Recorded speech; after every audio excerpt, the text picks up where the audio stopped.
할렐루야. 5월 25일 주일 매일 성경 묵상 가이드입니다. 오늘 말씀은 빌립보서 1장 27절에서 2장 4절의 말씀입니다. 먼저 축하드립니다. 오늘은 울산 성김미교회 10주년 되는 날이죠. 우리 하대중 목사님께서 10년 전 이곳에 교회를 세우시고 복음을 전했습니다. 여러분은 그동안 어떤 마음으로 교회를 다니며 목사님과 뜻을 맞춰 왔는지요? 분명한 목표가 있었기에 그것을 보고 함께 달려왔으리라고 생각이 되어집니다. 그 중에 하나가 바로 교회의 표가 아닐까 싶습니다. 혹시 여러분은 우리 울산 섬김의 교회의 2025년 표가 뭔지 아세요? 3초의 시간을 드릴게요. 한번 말해보세요. 예, 아시는 분도 있겠지만은 모르시는 분들도 많을 겁니다. 하나님의 복음을 심는 교회이죠. 그래서 매일 성경으로 심자, 생명책으로 심자, 순모임으로 심자, 전도와 선교로 심자, 이런 4가지 실천 목표를 가지고 있지 않습니까? 하나님의 복음을 심는 교회 잊지 마세요. 자, 매해 이러한 표어들을 정해서 거기에 맞추어서 10년을 달려왔는데요. 정한 목표대로 이룰 수 있기를 바랍니다. 바울이 오늘 본문 27절에서 하는 말이 복음에 합당하게 생활하라라는 겁니다. 마치 표 같네요.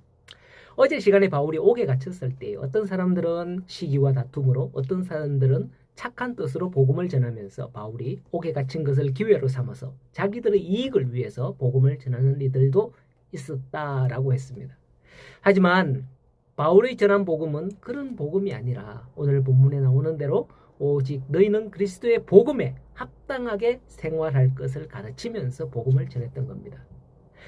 바울은 복음에 합당하게 생활하라 가르치며 복음을 전했지만 당시에는 사실 율법주의 그리스도인들이 참 많았습니다. 예수 그리스도를 믿지만은 율법도 지켜야 구원을 받는다라는 주의였죠. 그런 마음에서 그들이 복음을 전하는 것을 바울이 보면 괴로울 것이다 라고 생각했던 거예요. 아니 할례도 받아야 되고 이렇게 해야 되지 뭘 그 믿는다고 말만 하면 다 되냐?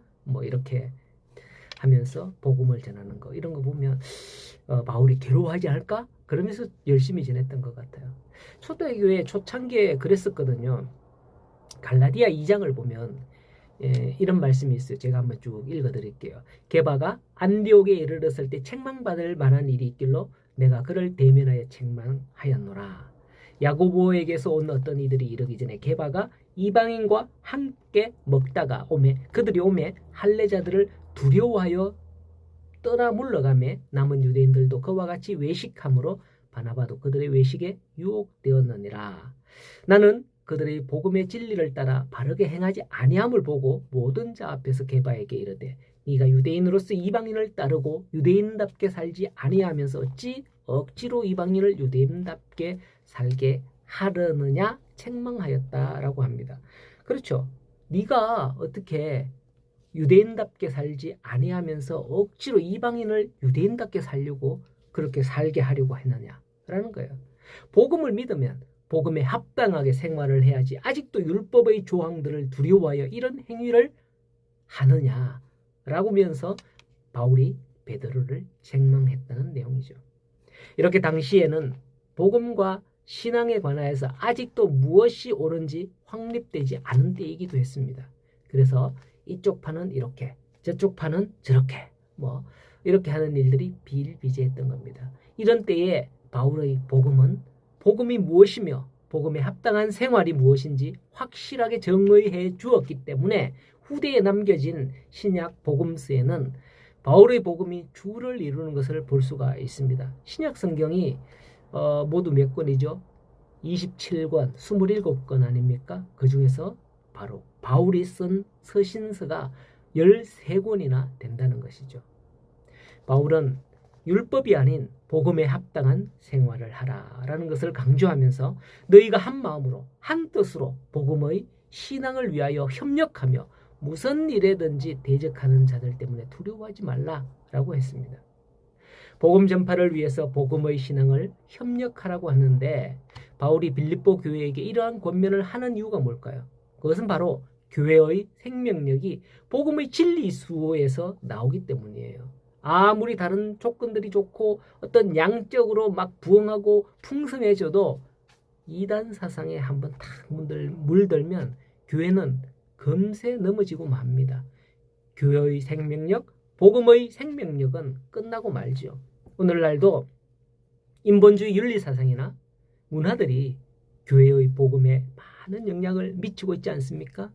우리가 바울의 권면처럼 복음의 신앙을 위해서 협력하지 않으면 그런 문제들이 복음을 좀먹고 복음을 약화시킬 수 있습니다. 그러므로 교회는 복음 신앙을 위해서 한 마음으로 뜻을 모으고 뭉치고 협력해야 하죠.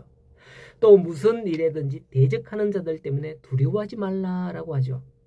성도들은 왜 대적하는 자들을 두려워하지 말아야 될까요? 첫째는 우리가 복음의 진리를 알기 때문입니다. 몸은 죽여도 영혼은 능히 죽이지 못하는 자들을 두려워하지 말라라고 예수님께서 참새에 떨어지는 거 뭐 이런 이야기를 하시면서 하시지 않았습니까?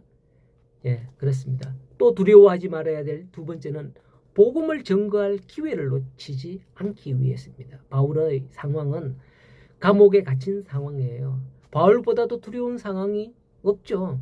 하지만 바울은 그 상황에서도 그것을 기회로 삼아서 사도행전의 마지막에 보면 두려워하는 게 아니라 찾아오는 모든 사람들에게 복음을 전하는 기회로 삼았음을 볼 수가 있는 거죠.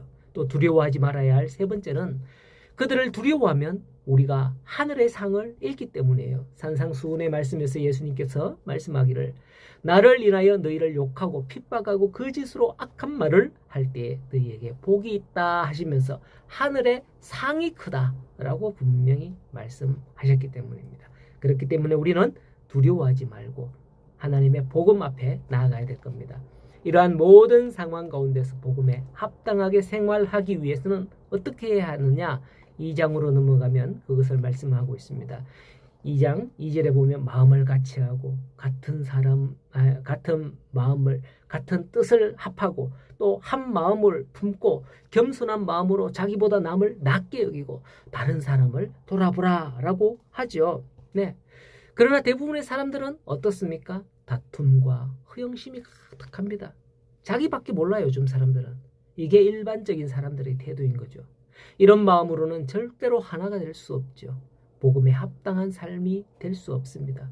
그런데 그런 결정을 한다고 해서 그렇게 잘 되던가요? 우리 이제부터 한 마음으로 합하자. 우리 하나가 되자. 뭔가 사람이 바뀌는 데는 강한 동기부여가 있어야죠. 뚱뚱한 사람이 죄송합니다. 뚱뚱한 뻔했어요. 뚱뚱한 사람이 살을 빼는데 참 어려워요. 네? 그런데 이래가지고 당신 3개월밖에 못 삽니다. 라고 의사가 권고한다면 그 사람은 당장에 살을 뺄 거예요. 이래 살쪄갖고 당신 3개월밖에 못 산다 그러는데 살 빼고 내가 더 살고 싶죠. 그렇죠? 그렇습니다. 마찬가지로 성도들의 마음을 같이 하고 같은 사랑을 가지고 뜻을 합하고 한 마음을 품고 겸손한 마음으로 자기보다 남을 낮게 여기고 다른 사람을 돌아보게 되는 그러한 마음으로 바뀌게 되는 데에는 1절에 그리스도 안에 무슨 권면이나 사랑의 무슨 위로나 성령의 무슨 교제나 긍휼이나 자비를 경험할 때 이와 같이 되더라. 꼭 그렇게 말씀을 하고 있는 겁니다. 말로는 아무리 그리하자 해도 속담처럼 속 위에 경읽기가 되는 거예요. 그러므로 여러분이 하나님의 역사를 볼 수 있는 믿음의 눈이 열려지기를 소원합니다. 1절의 그런 일들이 보여지기를 소원합니다. 그래서 지금까지의 10년보다도 앞으로 더 10년이 기대되는 그런 우리 울산 섬김의 교회가 되고 또 여러분 우리 모든 성도들의 삶이 되기를 간절히 소원합니다. 오늘도 말씀과 함께 나아가 복음에 합당하게 생활하는 우리 모든 성도들이 되기를 간절히 소원합니다.